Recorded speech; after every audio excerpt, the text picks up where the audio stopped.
Hey, what's going on, everybody? It is the Fantasy NBA today. Rick Kamla and Hall of Famer Steve Alexander. Doc, we're rolling with these team breakdowns, man. We're making it through the offseason, having a good time, just bouncing through the fantasy basketball boulevard. What's up, dude? Nothing. I was kind of surprised to see the Tom Thibodeau news last night. I think we'll talk about that a little later, but I just love doing these shows and happy to be here. Me too, brother. Me too. We will talk about Tom Thibodeau later on in this show on Thursday's episode, which will hit tomorrow. We're live right now. Thursday's episode, we will look ahead to game one of the NBA Finals and take care of you with that. But we'll talk a little tips at the end of this episode. And I do want to tell you about our awesome sponsor, Bet Online. Are you betting or investing with Bet Online yet? Bet Online is the world's most trusted betting platform, your number one source for all your sports betting action. With baseball season in full swing, we're deep into the NBA and NHL finals. BetOnline has more ways to stay in on the action with the latest odds, news, and scores, even live in-game betting while the games are being played. We keep the dog days of summer rolling at BetOnline with the largest selection of odds and everything. We've updated odds on MLB, UFC, boxing, tennis, NFL futures. BetOnline remains the best online source for all your sports wagering info. And in between games, head on over to the BetOnline casino with all the top Vegas-style games, including poker and a live casino. BetOnline, the game starts here. And I want to also tell our audience members watching the show, if you're watching us live on Twitter, little heads up, not every offseason episode will be available on Twitter, okay? So make sure, or X, so make sure you subscribe to the Fantasy NBA Today podcast feed to catch every episode and stay in the loop, all right? So you get the downloads from your boys. All right, so we are going through a 30-team breakdown, very, very in-depth breakdown on each team, all 30 teams from a fantasy perspective, looking back, looking ahead, the whole thing, okay? And so we began with the worst teams. We're going to work our way up to the best teams. Okay, so that's kind of how we're rolling here. We start today's show with the 76ers, Doc. They obviously entered tank mode after all of the injuries. You go first on fantasy MVP for the Philadelphia 76ers last year. Do I have to? Is there a fantasy MVP for the Sixers? Look, the Sixer that has my heart is Adam Bona, man. I love Adam Bona. I thought he was one of the more pleasant fantasy surprises in the whole NBA last year. And that doesn't happen if Joel Embiid plays more than 27 games or whatever he played. Paul George, disaster. Joel Embiid, disaster. Tyrese Maxey, shut down. That leaves you with Quentin Grimes. He was my MVP. He was a fantasy asset. He was a value pick. He was a waiver wire gem, whatever you want to say. And he had a good season. He was a little unreliable down the stretch, but he had a big year. I think Quentin Grimes is the fantasy MVP of this team. All right, had to find the mute button there. So I thought you would go that way. I'm going in a different direction here, Doc. Quentin Grimes. You know what? I don't want to diss another guy to make a point for it. So I'll just make a point for my guy because I do like Quentin Grimes. But he's not my fantasy MVP for the Sixers last year. It is Tyrese Maxey.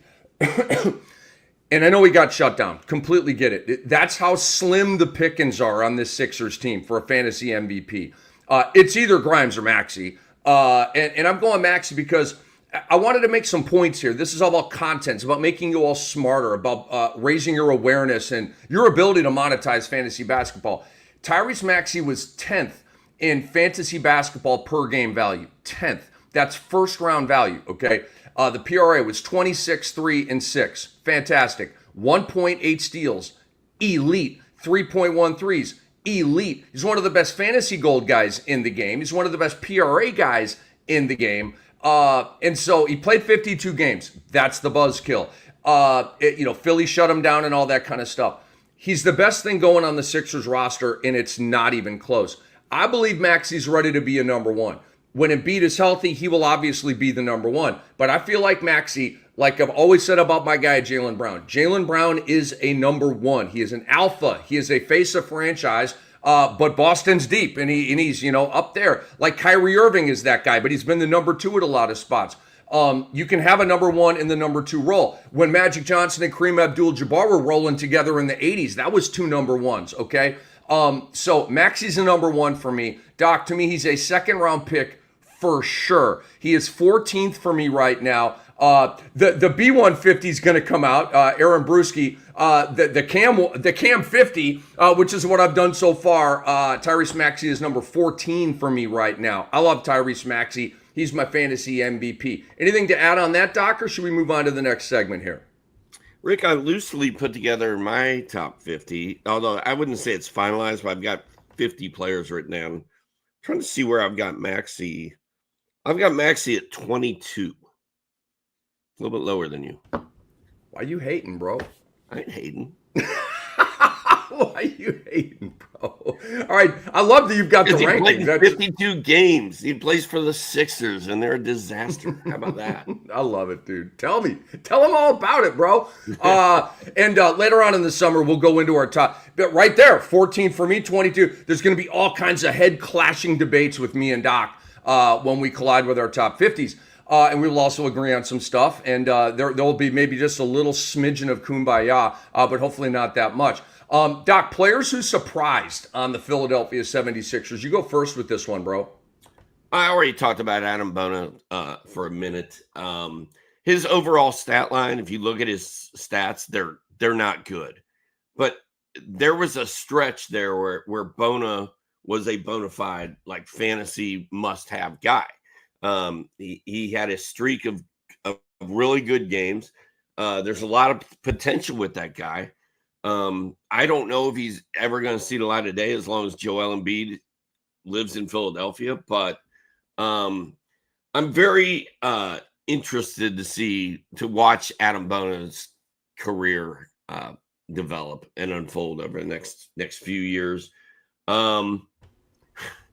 Outside of that, man, I mean, we had hope for Jared Butler, right? And did it ever really happen? I don't feel like it did. A little bit. Just a little. A little bit. He was bouncing around some of my rosters trying to win championships, Mr. Justin Butler. Edwards was fun for a minute, but it was not for very long. Like and Yabu Sele, I feel like he was one of our guys, Yabu. We talked about him a lot. I feel like from the start of the season till the end of the season. I think he led the Sixers in games played with 70. But he was kind of inconsistent and just kind of okay. He's like Santi Aldama. Good call. And just a guy that you can have on your roster, but he's not going to win or lose you games. So it just not a very fun team to talk about, right? It's a lot of problems. A lot of problems, man. It is Rick Kamla and Hall of Famer Steve Alexander. They have 99 problems, and you know who ain't one. They do have 99 problems, though, but a lot of them might be solved. Players who surprised, for me, it's Quentin Grimes. Doc, I did not know that Quentin Grimes would ever have a 44-point game and a 46-point game. I didn't think that was ever going to happen. And I'm not hating. I just didn't see it. I mean, you know, he was here and he struggled and failed. He was here and he struggled and failed, fell into a doghouse with this coach, fell into a doghouse with this coach. I'm not saying he's like a bad guy or a problem child. I'm not saying any of that. It just didn't work out at all these other spots, right? So I don't know. I mean, he was like a good college prospect. I kind of liked him. And, you know, he's shown us glimpses, but then just pop, man. 28 games played with Philly, started 25, a PRA of 22, 5, and 4, 2.9 threes, Doc, and 1.5 steals, okay? It's an absolutely marvelous stat line. And so I didn't really think that was in his repertoire, Doc, you know. But, you know, when a team is bottomed out, somebody's got to get the stats, but you've got to have talent to put up stats like that. You know what I'm saying, Doc? That's more than opportunity. That's talent meets opportunity. And it was perfect for Grimes last year. So he surprised me. And then, dude, Yabu Sele surprised me, Doc. And I really, like, in France's run to the gold medal game in the Olympics, I'm like, I freaking love Yabu Sele, dude. And he was like a European player and stuff, and a previous number one first round pick to the Celtics, barely played up there. So I knew who he was, but then I'm like, damn, dude, like he's taking over games. He's going right at LeBron James. Like, dude, we got to get this guy to the NBA. All right, he goes to Philly. I think I had him third string on my depth chart. Works his way up to the starting power forward. He started games next to Joel Embiid, Doc. Remember we talked about that. So, like, his whole role was way more than I thought it was going to be. I thought he was going to be, in case of emergency, break glass, and it's Yabu time. He had averaged 11 points, 5 rebounds, 1.5 threes, and I absolutely love the Santi Aldama comparison. That is absolutely fantastic, dude. Another guy that I loved for a week was Jared McCain, right? He only played in 23 games. He made 8 starts. But when he started those 8 games, they were all pretty good. And I picked him up in several leagues. I had him on rosters, and I was like, this guy's a waiver wire darling. I found a diamond in the rough. I was kind of excited about it. And then he got hurt, and it was over before it started. And it's just he was a flash in the pan. But 15 points he was averaging, and he was averaging 0.7 steals. I mean, the numbers aren't mind-blowing, but he was scoring a lot of points, and he had some good games. I'm curious to see what his role is when he comes back next year. Me too. With Quentin, with your guy right there, Jared McCain. Jared McCain for sure. I got a little bit more to say about him in a minute, and I think I've got him in a different segment. But anyway, Sports Ethos app. Want to tell you about that, guys. We're making big investments in what we call the next generation of Sports Ethos. The past 12 months have been a game changer for us on all fronts. We're blowing up, you guys, in a very, very good way. We're working hard behind the scenes to deliver the best fantasy product in the business and that you've ever experienced. I think we're doing that. Download our app now. Stay on top of all the latest news for the NBA, NFL, and Major League Baseball. Plus, take advantage of our fantasy basketball tools. Our app is your ultimate edge. Don't miss out. Go to your app store and download it. It's completely free. Download it, and it's there for you. We're just giving it to you, okay? We don't give you stuff behind the paywall at sportsethos.com. We do want you to subscribe to our stuff over there, but we do give it to you on the app. Now, Doc, players who disappointed, I'll just kind of tee you up with a stat here and then let you go. To say I'm disappointed by Paul George and Joel Embiid isn't really factual, because to be disappointed, you have to have expectations for somebody. And I did not have expectations for either of these guys. Nevertheless, we got to have somebody for this segment, okay? So Paul George and Joel Embiid combined to play 60 games last year, dude. Yeah. I mean, the fact that those guys were able to disappoint us, even though we had low expectations coming in. It was even lower than we thought. They really did a good job of meeting the expectations. Like, they really are good at that, because I'll just say it, man.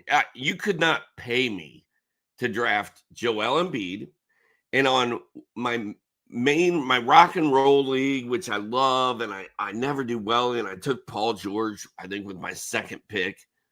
And it was one of those things where I clicked the button, I took Paul George, and I saw him on my team, and I was just like, that was a mistake. Why did I do that? Like, I knew it immediately, and it was a huge mistake. It's hard to win a fantasy league when your second round pick is a total bust.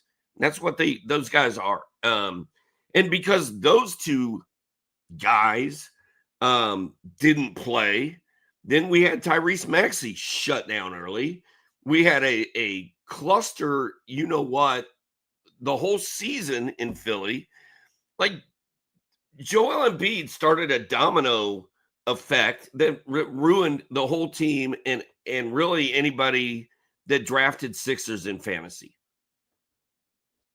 It's a great point that Maxey and those guys fell victim to the lack of availability of George and Embiid.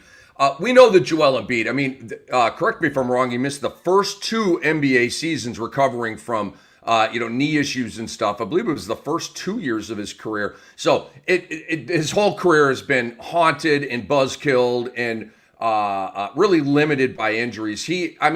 I'll say it, Doc, and this is not a hot take. He is one of the, he's on the Mount Rushmore of skilled centers all time. You know what I mean? Like skill at the center position. He's on the Mount Rushmore of that. Jokic clearly is, and Hakeem Olajuwon is, and who that fourth guy, I don't know, maybe it's Kareem, but Joel Embiid is that skilled. This guy is a 7-foot monster hitting step back threes like a point guard. Okay, like what?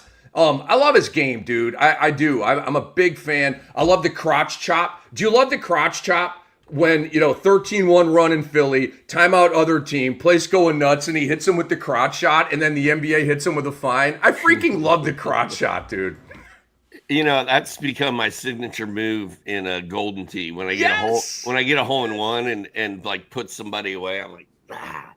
And dude, you full crotch shot him, dude, like the wrestlers used to. I get down low too. I drop.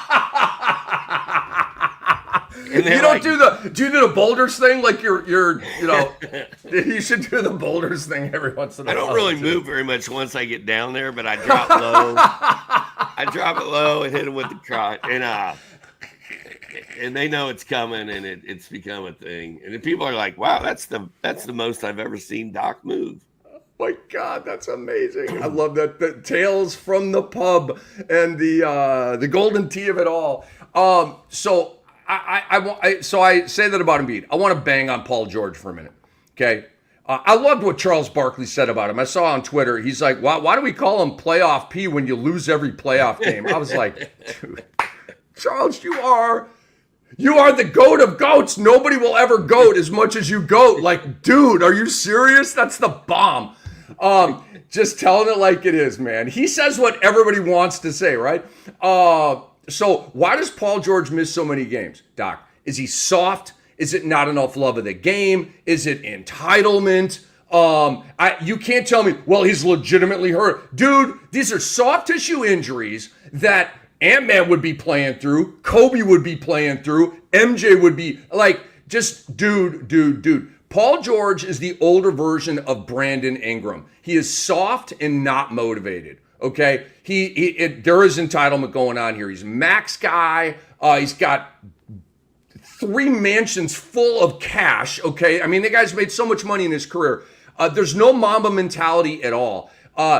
Frankly, Doc, he is a good podcast host. Okay, like I've watched some of the. He is. I mean, he's going to be in TV when his playing days are done and all that kind of stuff. But dude, where's the love of the game, man? Does he love his podcast more than he loves the game of basketball right now? Kind of feels that way. A lot of people are wondering that question, or wondering about that. Yeah, I mean, I don't really have much to add. You pretty much wasted both of those guys just like they should be, and I don't know. I love we had a really mean cat one time, and her name was Cuddles, and my little sister was like 7 years old, and she's like, "Mommy, why did we name her Cuddles? All she does is bite me, and like she doesn't cuddle anything." And then like, why do we call him Playoff Pete? He never wins in the playoffs. Like that's such a great call by Barkley. So I mean, 41 games from Paul George, 19 from Joel Embiid. Never again for me on both of them. Never, ever, ever again. I'm not even going to look up their ages because they're old enough to know better, and they're old enough that they're not going to be on my team. So I'm out. Sorry, Doc. I just got a notification from Fantrax to set my baseball lineup, so I had to move some starting pitchers up into my lineup. I've been busy prepping for the show. But we got fantasy baseball stuff going on, too. By the way, over at sportsethos.com, they got you all hooked up with the fantasy baseball coverage. All right, Doc. On that note, I'll give them a little blurb about sportsethos.com. The work of me, Doc, all of our great minds is over at sportsethos.com. Guys, go there, subscribe. It's badass, okay? We pride ourselves on being competitive. Doc is the most competitive, taking no shortcuts, delivering the best fantasy analysis in the game. Are we nailing that? I think we are. Crotch chop. Our drive is simple: to be the best, to win, and to make sure you win with us, okay? So go subscribe to our stuff at sportsethos.com. Do it now. The prices are as low as they'll ever be. We have grandfather programs that will lock you in to your subscription price and make it incredibly cheap as we keep adding more and more to the platform, sportsethos.com. All right, Doc, you go first on, well, hold on. I got to set you up a little bit here with the offseason outlook portion. Okay, here are the free agents, Doc. Kyle Lowry may never play again. I say that realistically, like he may fade off into retirement now. Yabusele is a free agent, Doc. Quentin Grimes is one of the most important restricted free agents in the entire NBA, and boy, did he hit that at just the right time. Jeff Doughton, Jalen Hood-Schifino, pardon me, are also restricted free agents. Kelly Oubre has a player option, Doc, at about $8 million. To me, it's 50-50 whether he picks that up or declines it. I just don't know. Andre Drummond, Eric Gordon, Lonnie Walker, Jared Butler, Justin Edwards, all free agents. These are several players have player or team options, so they have options on their contracts. Like Justin Edwards, it's probably a team option. They will most likely pick that up. I would think the same thing with the Jared Butler, but Andre Drummond, Eric Gordon, Lonnie Walker, they probably won't be on this team next year. And then the draft, Doc, the Sixers have the 3rd overall pick. Okay, their tank worked. And Tankathon right now has them taking Ace Bailey, small forward out of Rutgers, 6'8", 203. He went 17-7 with 1 block and 1 steal as a freshman. So take it from there on the offseason for the Sixers. What are you thinking about? Is Tankathon a site? So Tankathon.com is the best mock draft website there is. They do MLB. I know they do NFL. I know they do NBA. And they do WNBA. I think they do NHL and MLB, but I don't know. I don't really care about those drafts, right? But I super care about the NFL draft and the NBA draft and the WNBA draft. And they keep the odds all year, Doc. Like in February, you can go to Tankathon and see who's in the pole position for the number 1 pick, based on odds and the 14%. Oh, they have that going all year, every day in real time. And then their mock drafts and stuff. Yeah, Tankathon is a phenomenal source. Well, good to know. Off-season report for the Sixers. I mean, it all really hinges on the health of the guys we've already talked about, right? Because if Joel Embiid is healthy and Paul George is healthy and Tyrese Maxey is healthy, the rest of these players don't matter so much. If they're not healthy, then we're going to see guys step up. Jared McCain is one of those guys. Like, he could be a really good player for this team, especially given their list of point guards. Like, Maxey's their point guard, but he can also play the 2 if he needs to. And if Kelly Oubre is gone, maybe you run Maxey at the 2 and Jared McCain at the 1. I don't know. And then also their small forward is kind of a question mark, because if Paul George is hurt and we know he's going to be, like, who's going to step up in his place? Is it Ricky Council next year? I don't really know. And then I just hope they find a place for Adam Bona to play. But, I don't really think we can put a hard point on what to do with the Sixers going into next year until we find out what Embiid and George look like in the preseason. That's true. Also, how's McCain doing with his recovery? Quentin Grimes. Does some team offer him a $45 million over 3-year offer sheet, which to me would be wild and crazy? But I don't think Philly would match that, right? And so at that point, maybe you sign a trade and then Grimes is on another team. He might not be a Sixer, okay? Depends on the outside interest, depends on how the Sixers believe in him. I mean, he popped. I mean, it looks like a great move for them right now. I'd probably keep him, but, the money's got to be right. So that's a question mark. Kelly Oubre is a huge question mark, Doc. He had very, very solid footing in that starting 5 for Nick Nurse last year. And Nick Nurse loves him, loves the energy that he plays with. And think about it, Doc. Let's say Philly is either going to bring in Dylan Harper or Ace Bailey. Okay, there's a clear-cut top 3 picks in this draft. You have Cooper Flagg, and then you have the 2 Rutgers kids, okay? So Either way, let's say they take Dylan Harper. He's a combo guard, but he's probably going number 2, Doc, to San Antonio. And then you've got Ace Bailey at number 3. So you take Ace Bailey at number 3, Doc, he's going to play. Okay, so he's not really on anybody's radar right now, but he will be. And so you have that. It's very cluttered and very kind of murky and hard to diagnose right now. There's too many questions. So let's advance it to players to watch. And so I have Jared McCain here, Doc, and just a couple of points on him because you've kind of talked a lot about him. He can go. I noticed this, not at Duke. For whatever reason, I didn't really watch him at Duke. But I watched some film of him at Duke, and I was like, okay. Then I saw him in the summer league, and I'm like, okay. Like, he's got really good zip, really fast with the ball. He's got a good jumper. He's aggressive. He's a shot hunter. I was liking it, right? And it's summer league where you're a young guy put up to bat, and you're not going to be put up to bat like that in a regular season game. But nevertheless, it's an opportunity to see these guys. And then in the regular season, Doc, he's going 15 points a game in 25 minutes, right? So he just keeps checking boxes for me, dude. Like, I like Jared McCain. He's got an energy. He's got a bounce to him on the floor, right? Like a vibe to him. I'm into it. He suffered a torn lateral meniscus in his left knee. It did require surgery, and obviously that ended his season. He was a Rookie of the Year candidate big time, actually probably in the lead at that point before he went down with that injury. And then I want to piggyback some of the stuff you've been saying about Adem Bona, and I do have a little crying strategy story about Adem Bona. Crying strategy is always good. You guys always love, what was I going to say here? You guys always love a crying strategy story. So it's Monday of championship week of the Cam Dynasty. I'm playing against Paul Charchian. Paul Charchian, Doc, for decades, has used the crying strategy against me. And it was not defined as the crying strategy all those years. I guess I called it sandbagging or something, or mind gaming. Andre Lemouche dubbed it the crying strategy, and I think it's absolutely fantastic.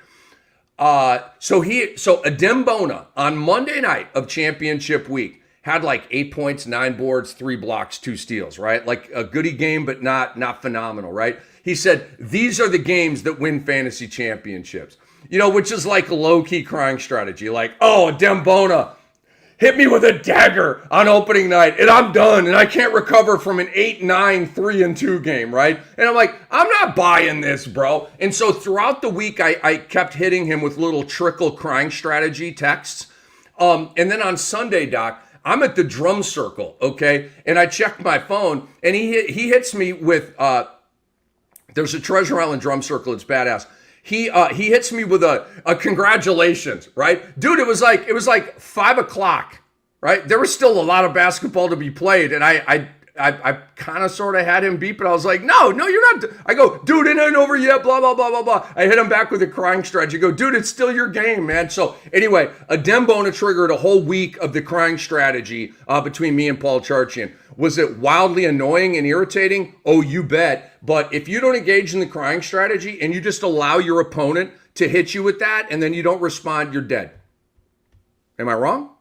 No, you're not wrong. And you said it happened for a week. Like, there were only about 3 or 4 weeks of Adem Bona being the man. But it started on March 9th and it ended on the last day of the season. And he was a true silly season monster / hero. Just some huge games. He had 28 points in one game. He had double-digit rebounds in like 5 games. That first game when he kind of blew up against Utah on March 9th, he had 14 points, 15 rebounds, and 5 block shots.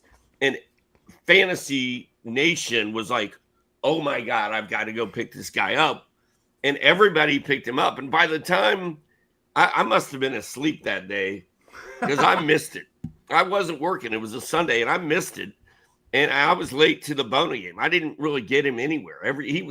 He was picked up in like every league after that 14, 15, and 5 game with 2 steals, I think.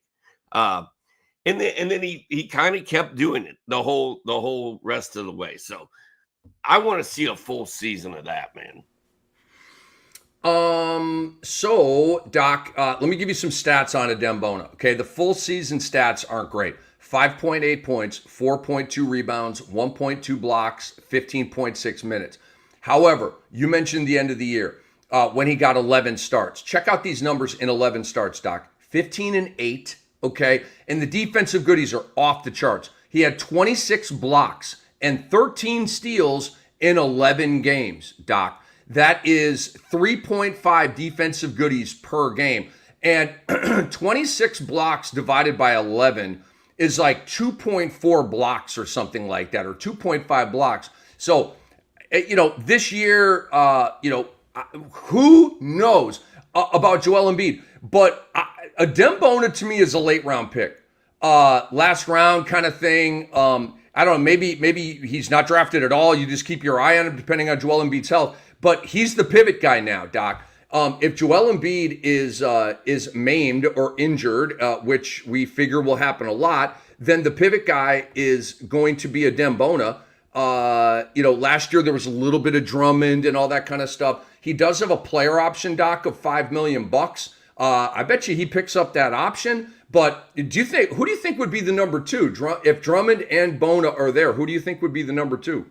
I think it's Bona now. I mean, Drummond is seriously like old man, and I feel like this was his last hurrah. And I had Andre Drummond on several teams because I knew Joel Embiid was going to go down, right? And his backup was on Andre Drummond. So I was like, oh, good. I had Drummond in 30 deep. I had him in rock and roll. I had him in all my leagues. I wish I would have had Adembona at the end of the year, though. And I do think Bona is going to be the guy next year. And I think Drummond is washed up. But the point is, I think Bona has to be drafted in every league because Embiid's going to get hurt. He just is. And you don't want to let somebody else get Bona once Embiid goes down because I think the window is going to be wide open for Bona this year. Excellent point. And if you have Joel Embiid, you need to get some Bona. You need to get some Bona late in your draft. He's already, like Doc and I are saying, he's already a good last round pick for other teams because there's value there. So it's not like you're taking a guy that's going to completely suck to back up the main guy. The guy you're drafting is still going to be pretty good. And then when Joel Embiid is out, which is a when, not an if, Bona will be, an absolute rock star, and you'll be like, already got him on my team. Don't even need to run to the waiver wire, as Doc and Cam always tell me. Is Jared McCain, one last thought on him, is Jared McCain a target for you in dynasty leagues, or should he be? I don't know how many dynasty leagues you're in, Doc, but should he be a dynasty league target? 0 dynasty leagues. And I don't know why. I'm in the minority. I don't like dynasty leagues. I'm booing you. I hear that a lot. By the way, I hear that a lot. People like, the commitment that I don't understand people's hangups, but everybody's different. Beauty's in the eye of the beholder. I respect y'all. I think for me, it goes back to like the first years I started playing fantasy. And back then there were no computers and we all got together in a big room. It's not beer, it's Diet Mountain Dew. So we got together in a big room with food and alcohol and everybody brought their own magazine and everybody sat in a big circle and it was like 12 hours long and it was so fun. Like we just had so much fun drafting.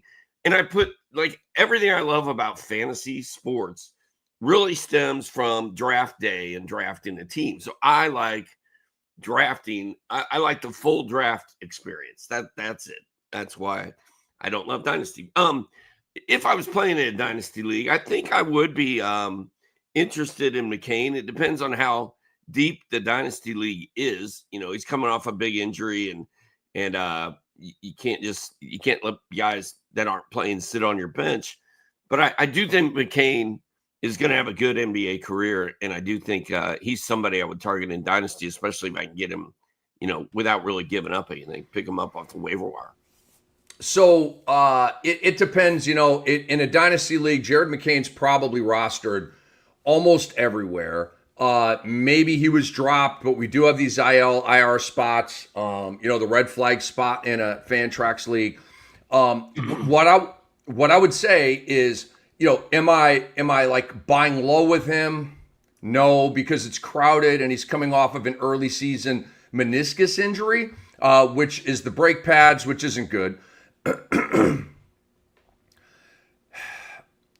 not buying low with him. I'm also really not like trying to get out of him because I am intrigued and I think the kid can go. So it's just a hold for me in Dynasty. And if he's out there and you have a Dynasty draft, which will be the rookies and then, various free agents that fell between the cracks from last year, or maybe it's just a rookie draft. I think that's the wrong way to go. I think you should blend it. That's what I do in the Cam Dynasty, where you have the rookies and you have, the vets and, second-year players, third-year players that fell between the cracks, and they're all jumbled up together. So there may be actually a pretty badass veteran who is dropped, and it creates a really interesting decision.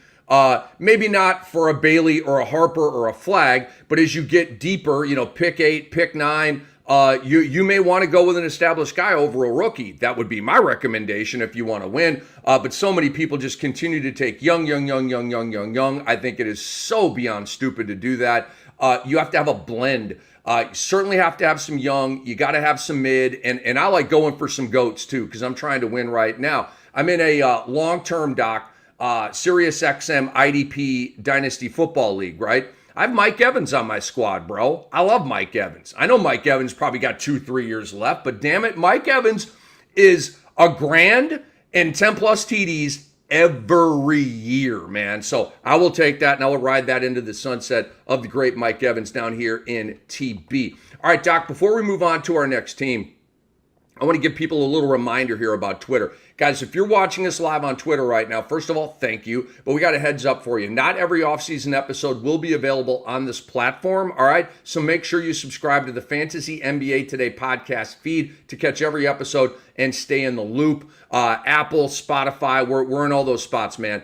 All right, Doc, let's move on to the sexiest team in the National Basketball Association.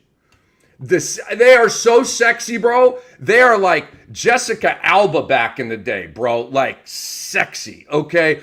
The Brooklyn Nets said no one that they're sexy except me, and I'm being sarcastic right now. These are failed dad jokes is what they are, Doc. Fantasy MVP for the Brooklyn Nets is... I don't know. Oh, man, I don't know. Make some shit up, bro.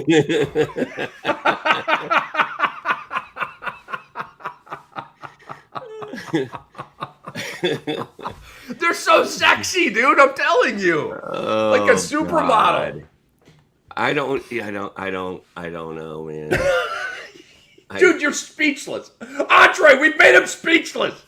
I'm just going to say Cam Johnson and move on with my life. I saw the Nets on this list, and I was like, do I go in and break this down and prepare, spend a lot of time getting ready to break down the Nets, or do I just go in and just – I mean, it's so bad, dude. This is a G League situation. It's so bad. You had no idea that how sexy do the Sixers look now that we're talking about the Nets? Can we go back and talk about the Sixers? Dude, that was a blast talking about the Sixers, man. McCain and your boy Bona. Come on, man. Come on, I'm going to go with Cam Johnson. He was good till he got hurt. So my answer is no one, but if I have to pick a player, it's Cam Johnson. And I haven't looked around. We're going to do a fantasy MVP for every team, but we've got a lot of teams that, I haven't done the research on yet in this regard. So I don't know how many teams where there actually was not a fantasy MVP. We're making ish up right now on the Nets. They legit did not have a fantasy MVP. They might have been the only team in the league because Jordan Poole was a good fantasy player, right? Even Washington, their fantasy MVP was pretty kick-ass. My fantasy MVP for the Sixers was Maxey, okay? So, but if it's got to be somebody, it's Cam Johnson. He did have a breakout season, Doc. PRA of 19-4-3, 2.83 is a really sharp number. And what I was really impressed digging in on him this morning, he flirted with 50-40-90, Doc, and I did not know that. I'm not a big percentages guy, but I kind of like, for the content purposes of our show, I do go there. But dude, 47, 39, 89. He's 5 percentage points off of a 50, 40, 90. That's pretty cool.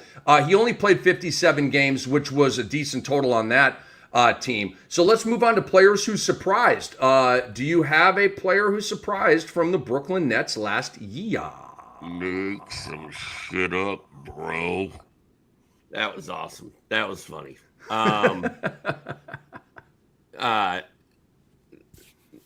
Zaire Williams was okay. Keon Johnson had a couple moments. Was I surprised at how bad Nick Claxton sucks? A little. Was I surprised that Cam Thomas was hurt all year? Yeah, and it stunk because I had him everywhere. Keon Johnson's a promising young player. See, you checked the box. It was not your best rip of all time, but you did it, Doc. Well done. All right, players who surprised me on the Nets. I got one, Doc, because I looked at Zaire and Keon. What did they do to surprise me?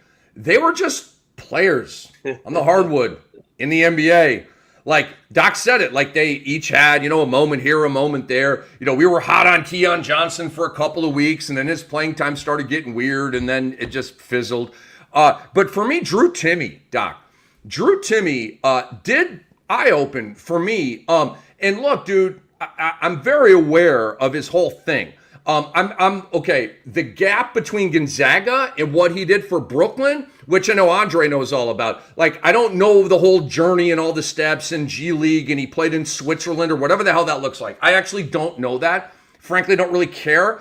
I watched him at Gonzaga for many, many years, right? Dude, he was a college basketball player of the year type of guy. He was the go-to guy over Chet Holmgren. He was the go-to guy on a Final Four contender every year. Okay. He wasn't a good college player. He was an elite college basketball player and really soft touch. Okay. He's not a defender. He's not a three baller, although that's coming. But just always great touch, great post moves, just an old school back to the basket big. I'm a fan. I like Drew Timme. Okay. So, Doc, 9 games played at the end of the year. He started 2 of them. He went 12, 7, and 2 with the PRA with 1-3 per game, and he averaged 28 minutes a game. He gives you nothing defensively, which sucks, okay? But, and I'm not saying you got to have Drew Timme this year. I'm just saying he surprised me because I always thought watching him at Gonzaga, Doc, that he's an NBA player. Like, not a star, but this guy's an NBA player, and he proved it last year. What did you think of Drew Timme last year? I've slept on the Drew Timme train, just like at Mbona. I missed Timme. But, all I know is he averaged 12.7 boards and 2 assists. And Nick Claxton, the starter, averaged 10 points, 7 boards and 2 assists. So Timme was better offensively than Nick Claxton was. Claxton gets some D, which Timme doesn't. But he's very intriguing. I mean, I think you talking about his resume in college is important because it means he could develop into be a real NBA star. So I am intrigued by him. Out of all the crap they have on this roster, I feel like he's one of the more positive outlooking guys.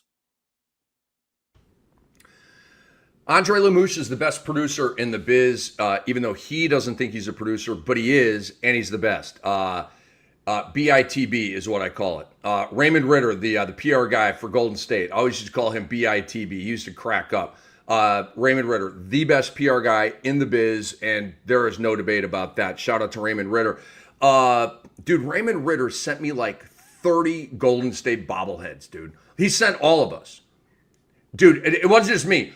Steve Smith, Shaq, every talent at Turner Sports for basketball, he sent whatever the newest bobblehead coming out in the arena. He would send us 20 bobbleheads to all of us. Wow, that's fun. How badass is that, bro? That's awesome. There's no other PR. I still have them too. They're not displayed anywhere. They're in a box somewhere. Anyway, Raymond Ritter, love you, man. And Andre, love you. So Andre's got the goods here. Timmy was undrafted, played summer league with the Bucks, then went to the Stockton Kings for a second before joining the Nets G League team until he signed with the main team late March. Good for Drew Timmy. Not being arrogant or whatever, just like going to the G League and chopping wood and getting your shot and taking advantage when you got that shot. That's all good stuff right there, Andre. Thank you for that. All right, Doc, players who disappointed. I mean, it's probably a long list here, but get into players who disappointed from the Nets. There's a guy at every position personally, the most disappointing for me was Cam Thomas because as I said, I was heavily invested in him. He averaged 24 points when he played, but he got hurt early and was out for the year or out for most of the year. I don't recall, but that was hugely disappointing to me because he was one of my guys, and I kind of went in on him. D'Angelo Russell was disappointing. Cam Johnson's injury was disappointing. Noah Clowney is continuously disappointing. Nick Claxton is extremely disappointing. I mean, pretty much pick a net, any net. You're right about that. So for me, I want to focus on two guys. Nick Claxton,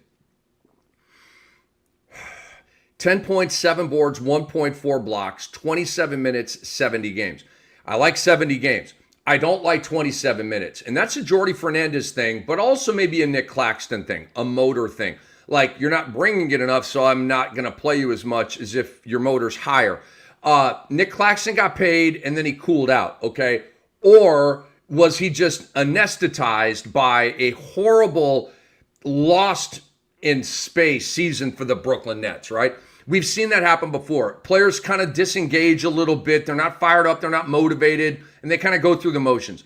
And then when the team sort of turns the corner and start, then they kind of reignite. That is my hope for Nick Claxton. Doc, next year, I will mess with Nick Claxton next year. I will. Cautiously. But I'm not saying he's not dead to me, Doc, because he has the potential to be a double-double guy with 2 blocks per game. I still believe that's who he is. Like 10 and 7 and 1.4, I just don't think that's who he is. That's a weird departure from the guy that we watched the previous 2 years. So I think he's going to be a nice sleeper. But if he burns me again, then he will be dead to me. So he gets one more year to prove, I was just asleep last year, or kind of took it easy after I got paid, but now I'm going to get back to work and I'm chopping wood again. Okay, that's where I'm at with Nick Claxton. He's not dead to me. I don't know, Doc. I haven't done my rankings all the way out. But I'm thinking like round 8, 9, 10. Somewhere in there, I'm going to be kind of looking at a Nick Claxton. And then Cam Thomas.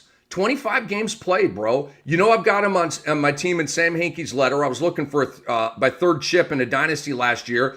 Him dying essentially was one of the things that derailed my team. And Doc, here's the buzzkill with Cam Thomas. Going into the season, remember we talked about this. I said, I'm not really high on Cam Thomas because I think they're going to shut him down due to tanking, right? But they didn't tank. Claxton played 70 games. Like, they didn't shut guys down. The Nets did not shut guys down. They played it all the way straight to the end.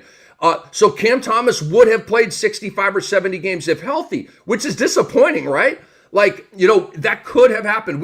Cam Thomas could have theoretically helped us down the stretch, but obviously he was hurt. But I still love Cam Thomas. He's not a goody guy, but damn, he puts the ball in the hole. And 25 a game is 25 a game.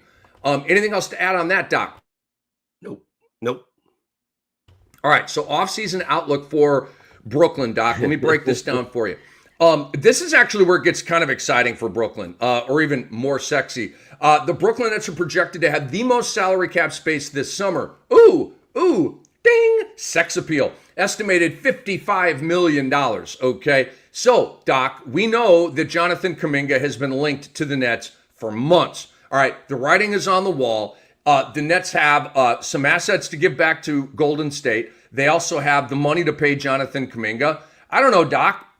Maybe it's $100 million over 4 years, 25 a year. Maybe it's 4 and 80. But he will not be back on Golden State next year. We know that. And so think about this. Cam Thomas is your 2. Jonathan Kuminga is your 3. Cam Johnson is your 4, and those guys are interchangeable. Claxton's your 5, maybe re-energized. Not a bad little core, okay? And then let's say you go and get a point guard. I mean, you need a point guard. They literally don't have a point guard. They're like the only team in the league without a like legit, yeah, you know who it is, point guard. And then Doc, free agents for them.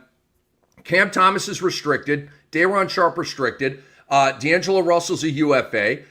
Keon Johnson, Tyrese Martin, Jalen Wilson, Drew Timme are on team options. And then Trendon Watford, Zaire Williams are free agents. And dude, DeAnthony Melton, literally doing this, I'm like, DeAnthony Melton's on Brooklyn? How in the F did DeAnthony Melton get on Brooklyn? I mean, legit, like, you know, we got to... Anyway, there are still surprises around corners here as we move forward, but damn, like how? How did DeAnthony Melton get to... But anyway, dude, those are the free agents. And then draft night, Doc. The Nets will be players. They have the 8th pick, the 19th pick, the 26th pick, and the 27th pick. So this is actually going to be a very entertaining, very interesting offseason for Brooklyn as I view it. Yeah, that's a lot of draft picks and a lot of not very good picks. I wish they had like a 3 or a 4. 8 being their best. I mean, that guy's probably going to be somewhat of a hit or miss player. And like you said, they need a point guard. Maybe they can go rescue one of those point guards that we talked about last week, or earlier this week. You know, there's teams that have good backup point guards that would love to see a starting job. So maybe they can pluck a backup and make them a starter, and it'll be a fun, exciting fantasy pick. I don't know. Kuminga to the Nets, do you think that's all but a done deal? I do. And doing research for this show, I did, you know, what teams are in on Jonathan Kuminga. And I've done that search many times. The only team that ever comes up is Brooklyn. And part of the reason, Doc, there are very, very few teams that have salary cap space this summer. I have seen that. Andre probably knows the exact number, but that's why the Nets are in the pole position here. They can get any of the top free agents they want. They're going to be able to outspend anybody. And think about it, $55 million in cap space, Doc. That means you're going to be able to go out and get Kuminga and also maybe go out and pluck a pretty good point guard. Do I have my free agent list? Who are the free agent point guards? Just give me a second here. Fred VanVleet, $45 million team option with Houston. There's no way they picked that up. They may re-sign him. James Harden has a $36 million player option. That's interesting, Doc, because I presume he'll pick it up. But after the season he had, all-star, maybe he's like, yo, I need more. Kyrie Irving, $44 million player option. Then you got Brogdon, D'Angelo Russell, Schroeder, Chris Paul, Trey Jones, Misic. Giddey's a restricted free agent. He ain't leaving. Davion's a restricted free agent. He ain't leaving. Who else? Westbrook, $3.5 million player option. Dinwiddie, Tyus Jones, Campaign, Ty Jerome. That may be the guy. Doc, that may be the guy. Kevin Porter Jr. also has a player option at 2.5. I bet he declines that. The Net, I could see the Nets making a play for Ty Jerome, Doc, and giving him like starter money and making Ty Jerome their starter next year. So that you heard it here first. Ty Jerome to the Brooklyn Nets, baby. Or Kevin Porter Jr. I think would be somebody they might be interested in too. Good call. But yeah, I don't know, man. I don't think there's going to be any Nets that are my guys next year. Even Cam Thomas, like it was fun while it lasted with Cam Thomas, but I'm probably moving on to a more rounded guy next year. Well, I can tell you this much: if Jonathan Kuminga's on the Nets, he will be in my pop player article. I can tell you that right now. Players to watch for me, and I'll make this quick, Doc. DeAnthony Melton.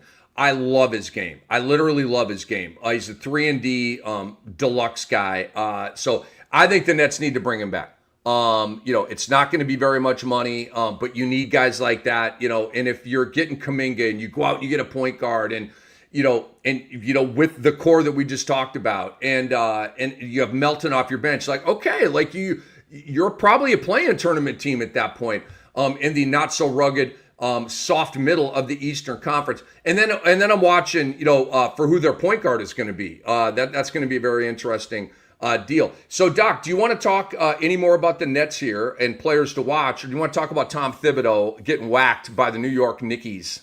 I will say that if Ty Jerome is a starting point guard in Brooklyn, he is going to be one of my guys. Like, I'm going to be all over that. Yeah, let's talk about Thibs, man. So I saw the news. Actually, I didn't see the news. Somebody texted me and was like, I don't know a lot about the NBA, but is it weird that Tom Thibodeau is getting fired? And I, of course, went straight to my phone and was like, oh, wow. And I said, yeah, man, it is kind of weird. And I think I said to you, Rick, before the show started, I said, I wasn't shocked to see Tom Thibodeau fired, but I was surprised. Like, I didn't really see that coming. I assume Michael Malone is probably at the top of the list of who they're going to replace him with. And maybe Knicks management was like, all right, we tried this for 5 years with Tibbs. He ran our guys into the ground, and we had a good year this year, but there's something still not championship worthy here. Let's move on and try something different. So I feel a little bit bad for Tibbs. They're sort of like, thanks, Tibbs. Don't let the door hit you on the way out.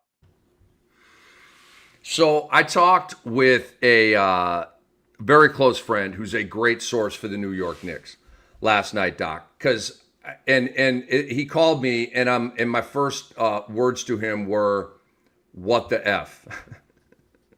Like it wasn't, "Hey, dude, how you doing?" It was, "What the," like that, because I knew he wanted to talk about Tibbs. So he's like, "What do you think of the move?" I'm like, I don't like it. I don't think it's fair. He's created culture for the Knicks. He has taken them higher than they've been, in 20 years or whatever it is.